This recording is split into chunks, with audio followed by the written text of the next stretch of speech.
Thanks very much, Lynn, and it's such a great pleasure to be here at another CEDA event. And I do just want to congratulate CEDA on the leadership they're showing in our nation on assisting to address the underrepresentation of women, particularly at senior leadership level, but not only that, to really persuasively put the case that gender equality benefits all of us. So thank you to CEDA and to Susan Rickard, who I think is in the audience, who was probably the pioneer behind CEDA really engaging on this issue, and the good work that once again Lee and others across CEDA continue to do.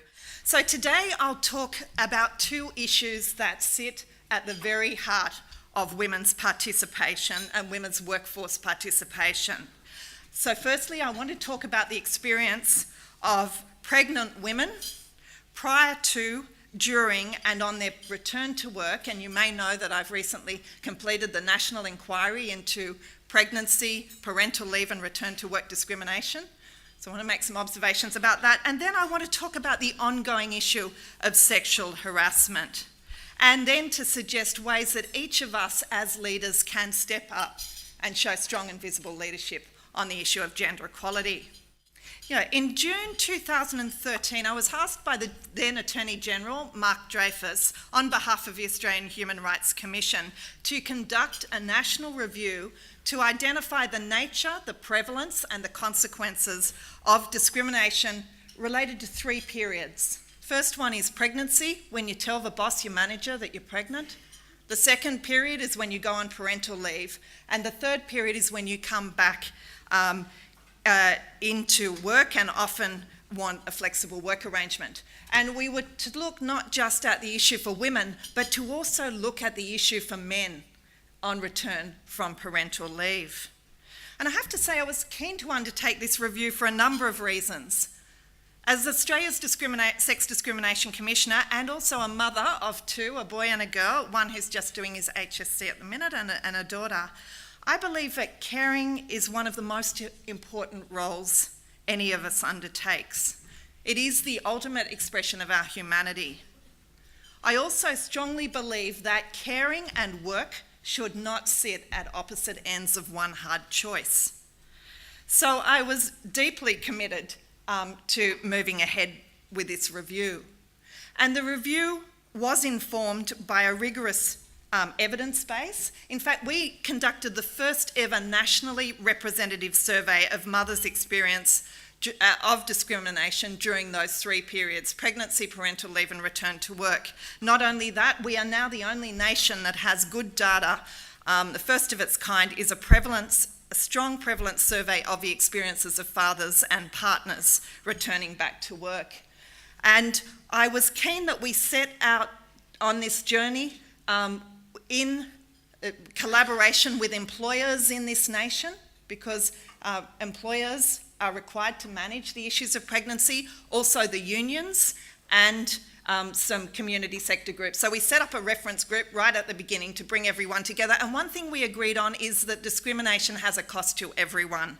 We travelled to every state and territory. We had 430 submissions, many of which attached the experiences of hundreds of women to their submissions.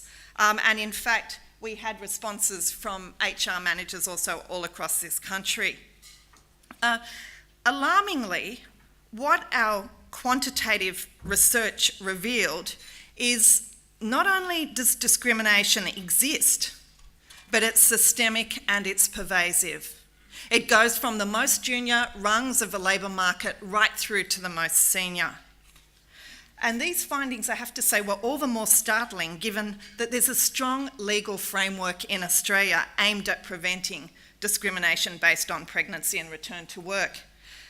This is a quote from the Hoopla that really summed it up for me. There's a feminist truism that goes something like this: we're brought up to believe we're equal to men, and then we have children and we find out that we're not. 1 in 2 women reported experiencing discrimination in the workplace at some point during pregnancy, parental leave, and return to work.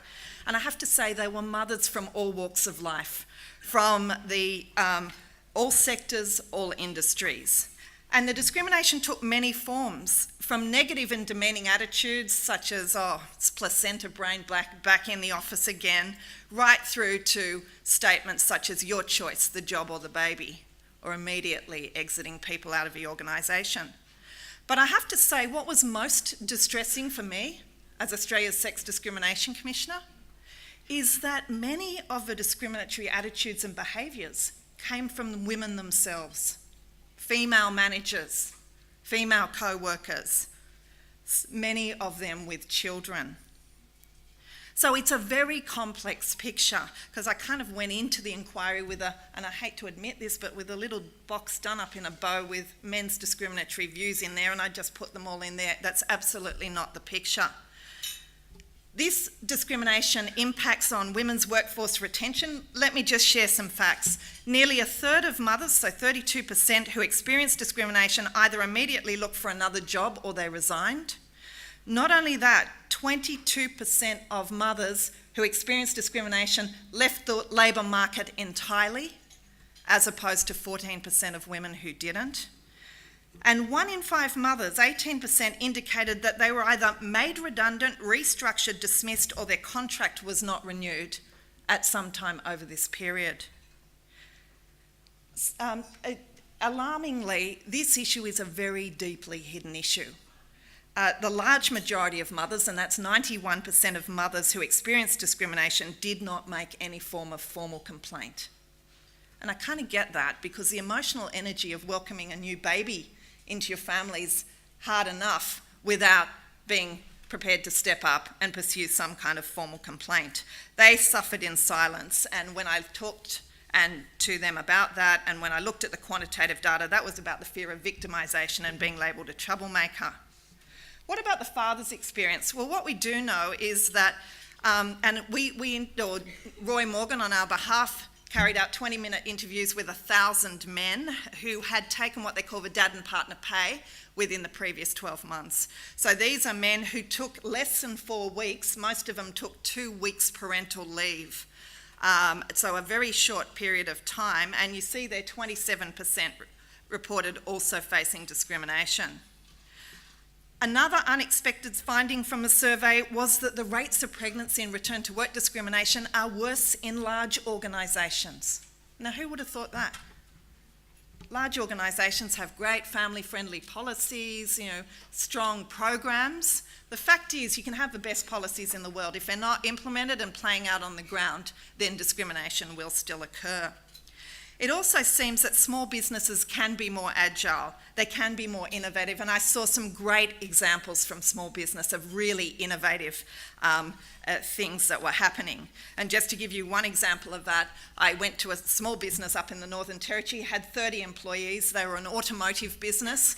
The majority of their employees were 17 and 18-year-old apprentices. Well, the woman who ran the workshop wanted to come back and breastfeed the baby. And the founders of this business, a terrific married couple, they got on board and said, well, that's fine, we'll just partition off part of a lunchroom. And no, she didn't want to breastfeed in the lunchroom partitioned off, a private space. She wanted to be on the workshop because then she could see what the boys were doing. So this presented quite a dilemma for the organisation. How would that work? The solution that they found was that they started running breastfeeding classes for 16, 17 and 18-year-old male apprentices with anatomical models and how the breasts work. Your homework was to go home and speak to mum about your breastfeeding experience. And I have to say, it cost them absolutely nothing, but what it did is really have a significant change in workplace culture. But I did hear from many employers about some of the issues that they cared about. Just before I do that, though, I'll just talk to you about some of the words that people used when they talked to me about this. Pregnant women often told me about being bullied, demeaned, marginalised. I listened to one woman's experience. She told me that when heavily pregnant, her manager refused to provide her with a stool to sit on while working or with extra toilet breaks. And I heard a lot about toilet breaks as I travelled round. And for me, these issues go to the heart of respect and dignity. It was really dispiriting to hear also from people who either had to take a reduction in salary, forget any prospect of career progression or because they wanted greater flexibility. And as this woman said, she said, look, while I was on maternity leave, my boss told me there'd been a business decision that I was no longer suitable for the role I was in previously. They'd offered it full-time to my maternity leave replacement. I have to tell you, I heard that over and over again. My boss said, don't worry, I've managed to secure you a position in another department. But it was a $20,000 pay difference. So not surprisingly, these experiences of discrimination had considerable short and long-term negative impacts. As this woman said, she said, I described my experiences during pregnancy whilst on parental leave and on returning to work as harrowing, disappointing, and probably the worst experience of my life. I spent much of my pregnancy feeling anxious and in tears, despite being thrilled about the pregnancy and being physically well. I felt powerless, vulnerable, and fearful about my job. And I have to say, that phrase kept on repeating. I couldn't understand why I was being treated so badly, especially given my unquestionable commitment to the organisation over the previous 7 years. So all these voices and the many hundreds more scattered through the reports, I think, bring to the fore the lived experiences of pregnant women and both men and women returning to paid work.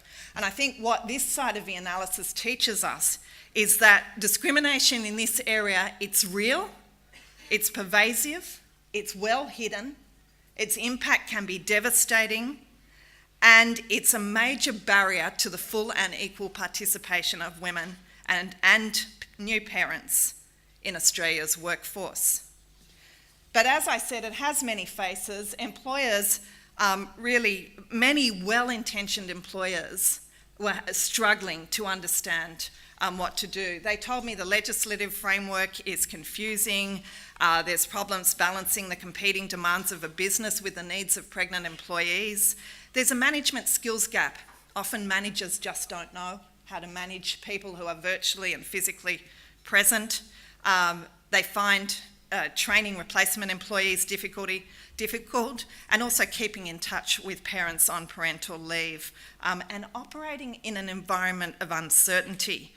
As one really great guy that I met early on said, he said, look, Liz, the first thing is you try to be very excited on behalf of the person who's telling you that they're pregnant. Secretly, what you're thinking is, how the hell am I going to replace this person for the next year? With the best intentions in the world, not to discriminate in any way, how can you avoid being concerned? How am I going to run this company over the next year or two? And I think it's a good encapsulation of some of the issues that employers talked about. But having said that, I saw so many who had implemented innovative and successful strategies, and we have a whole chapter in our report about some of the leading practices. And I think while each organisation, and in fact each individual leader, has a unique capacity to manage pregnancy, parental leave and return to work, most of the strategies are not costly. They just require a change of attitude. And that's about understanding, about treating everyone with dignity and respect. So at its simplest, smart organisations then start with an open conversation with their pregnant employees and those returning from parental leave about needs, plans and expectations, because sitting at the heart of doing it well is open communication and reciprocity. That sits at the very core of managing successfully in this area. Flexible work has to be at the heart of the way organisations operate, and there's some great examples of what's happening in flexible work coming out, and Telstra's one, their All Roles Flex example, is one that's worth looking at. But I think also people who were doing it well were working against organisational cultures that give rise to harmful stereotypes, that give rise to harmful practices and behaviours about pregnant women and working parents. And I so agree with Len, often the social norm that exists in this country is that only women make good carers. Now we have to change that. When men come to the school to pick up the kids or whatever it is, this has to be an inclusive structures and arrangements, because caring's everyone's business, and I think that's one of the things that we need to work on here as a nation. So I suppose in conclusion on this issue of pregnancy return to work and return to work discrimination, can I just say, we can have the best paid parental leave scheme in the world here in Australia. We can have a childcare system that delivers, but if pregnant women and new parents are not welcome in the workplaces of Australia, then we will never fix the issue of women's workforce participation. So that's why you need to care about this issue. And one of the great things about discussing about it with the Male Champions of Change was there was a palpable level of outrage about the fact that 1 in 2 women pregnant women had experienced the things that I'm talking to you about here. I just want to shift quickly to another equally critical issue, and that's the issue of sexual harassment. And once again, it's a deeply personal issue for me, as it is for many women and men across Australia. The sad fact is that the prevalence of workplace sexual harassment has not decreased since pretty much we started measuring back in 2003. What we know, 1 in 5 have experienced it in the workplace in the last 5 years, and if I look at women, that's 1 in 4. And we were able to launch, just a couple of months, a strategy which is the Know Where the Line Is campaign. And at that launch, I made a speech where I told my own story of sexual harassment as a young lawyer starting out trying to build a career. And I have to say, it was the first time I'd ever told my story in public. I didn't share it because it was more important than anyone else's story. I shared it because the features that underpin my story underpin all stories of sexual harassment. That is a power imbalance, fear, embarrassment and shame, an inability to make a formal complaint. And for me, as for many others, I'm sure, the good thing was that there was a positive outcome through the intervention of bystanders. So what our research shows in sexual harassment is that very few people actually know where the line is around sexual harassment. In fact, 20% of people who said that they had not been sexually harassed based on the legal definition of harassment then went on to describe behaviours which were likely to constitute sexual harassment under the Sex Discrimination Act. And I think it speaks to how normalised sexual harassment is and has become in Australia. So once again, I brought together business and unions, the ACTU, ACCI, AIG and others to devise an awareness campaign. And part of that campaign was a range of posters. And the posters asked people to think about where that line is and what crosses it. Does saying to a colleague, "How are you?" sexy? Does that cross the line? Does asking someone how their weekend was, "Did you get any?" Does that cross the line? Does joking around about how one of the office staff is great with her hands, if you know what I mean, does that cross the line? Because this strategy is helping people reflect on the way they speak in organisations across this country. And the strategy is particularly directed at bystanders. It's about seeing, talking and supporting a colleague who is experiencing harassment.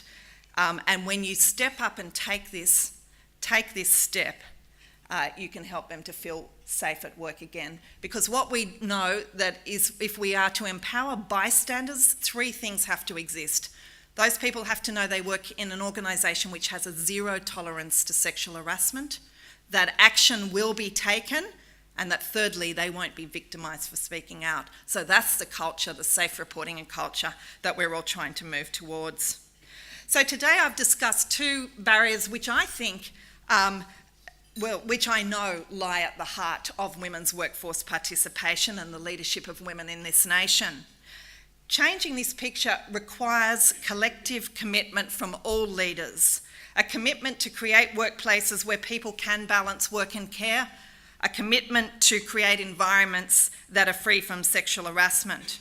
So it's not about fixing women, it's about fixing culture, it's about bringing innovation into our workplaces. And I just want to close today by just exploring a couple of ways we can step up as leaders in regards to gender equality. And some of you will have heard me talk about this. It's something that I've really learned over 7 years as Australia's Sex Discrimination Commissioner, whether it's in the area of international development, domestic violence, or indeed in the work that I'm doing with the military. The idea is simple, but it has huge ramifications.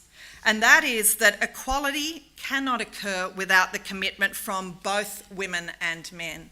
And if you saw Emma Watson's video, which has gone viral, her address to the UN Women recently, it's a view that she puts very firmly there when she launches the UN's He for She campaign. And I think when I came in 7 years ago, I kind of came into this role firmly believing that it was women working with other women that would drive change. All I had to do was add my voice. And I still believe that women's activism is often what's got us to where we are today.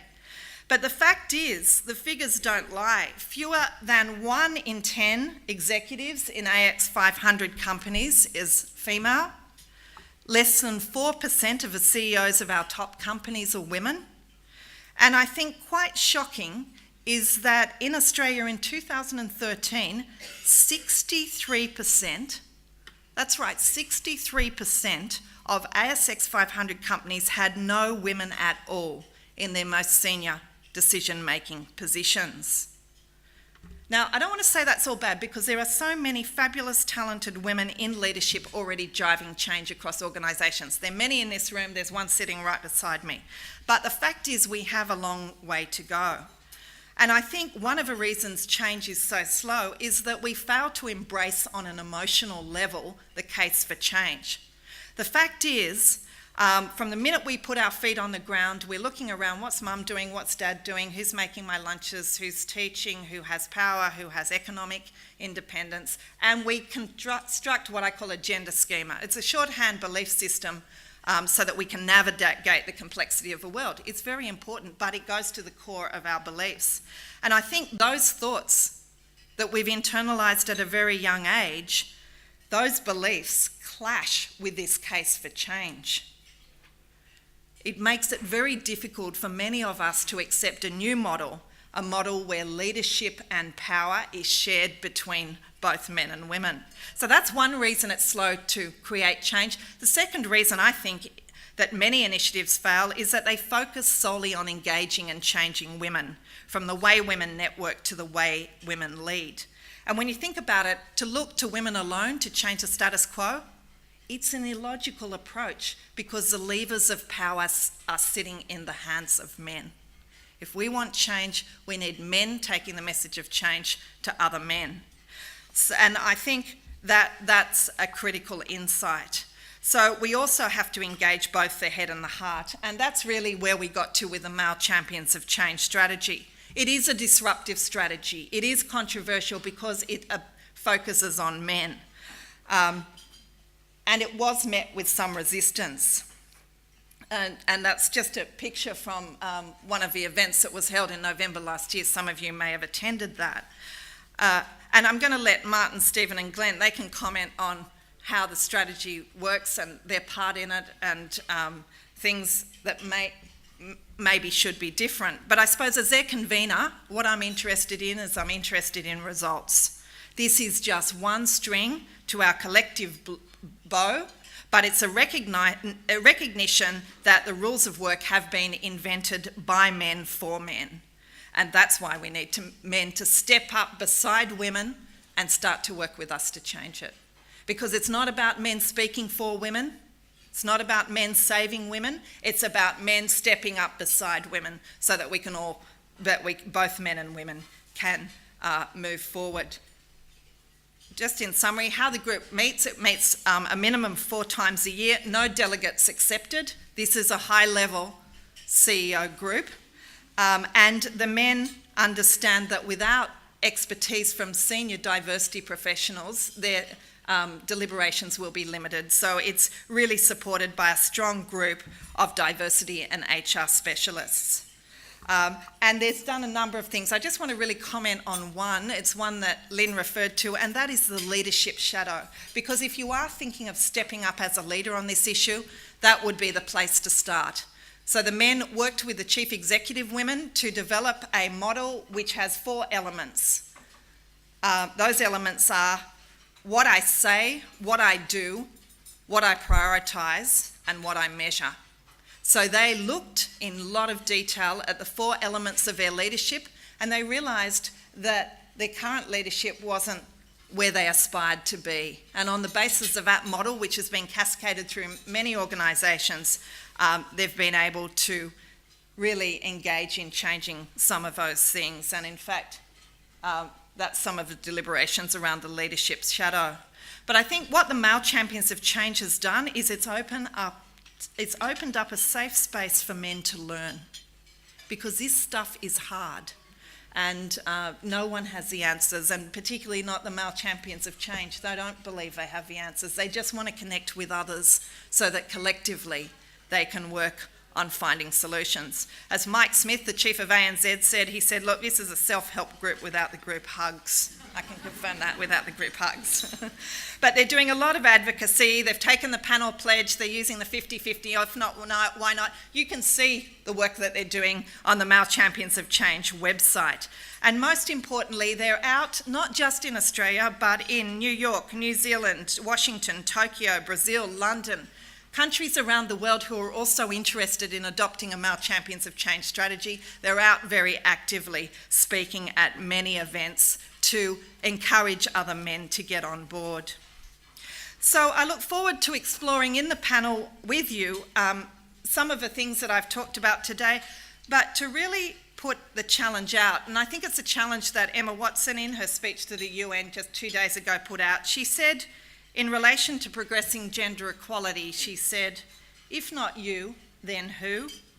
If not now, then when? And one thing I've learnt is that progressing gender equality starts with us, each of us, every one of us here in the room today. It's not a zero-sum game where women win and men lose. This is gender equality benefits everyone. So what ideas will you take forward in your organisation as a result of today? How will you step up your leadership on this particular issue? Which men will you engage with to build greater gender equality, not just in our workplaces, but in our nation? Because when we walk this path together, men and women, as true and equal partners, I believe we will accelerate progress. And not only that, we'll create a more gender equal Australia, one that we're proud to hand down to our grandchildren. Thank you very much.